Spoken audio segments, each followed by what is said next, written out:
Olá, Rita.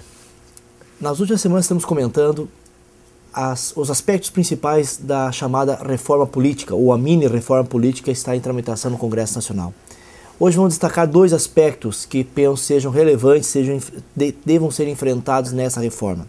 A questão do voto obrigatório ou facultativo.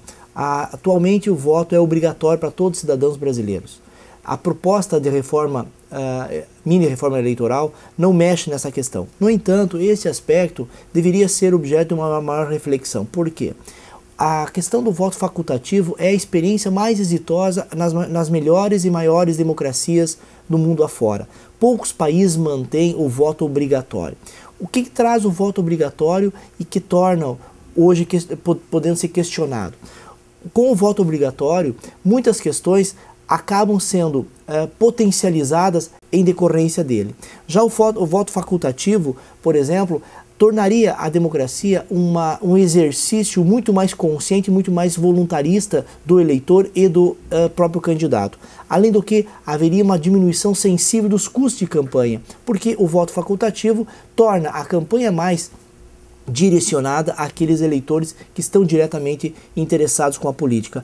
E com isso diminui um dos grandes males do processo eleitoral, que é a corrupção eleitoral, tanto aquele que compra quanto aquele que vende seu voto, porque tem que votar. Sendo facultativo, essa situação estaria diminuída. Esse aspecto deveria ser melhor discutido pela sociedade nesse momento de reforma política.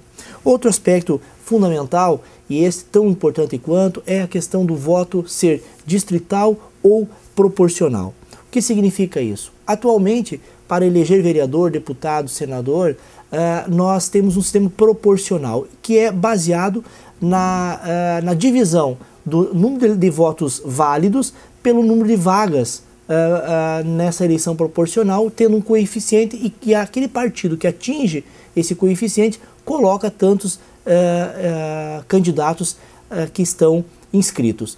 Isso dá margem, por exemplo, aos chamados puxadores de voto. Então, um candidato muito conhecido faz muitos votos e consigo elege outros tantos deputados sem que sequer tenham sido recebido votos significativos. No voto distrital isso desaparece. Por quê?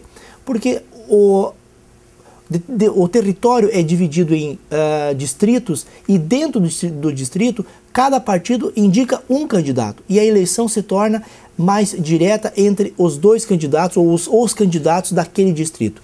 Isso faz com que o custo de campanha também diminua, faz com que o eleitor consiga identificar e com isso fiscalizar e acompanhar o trabalho do seu representante, e com isso diminui, por outro lado, a possibilidade dessa despersonalização que a política enceta. Então, esses dois aspectos, a questão do voto facultativo e a adoção do voto distrital, penso que sejam questões que deveriam ser objeto da reforma política e, infelizmente, não está sendo discutida nesse momento. É importante que tenhamos consciência de que isso se faz necessário. Até a próxima semana.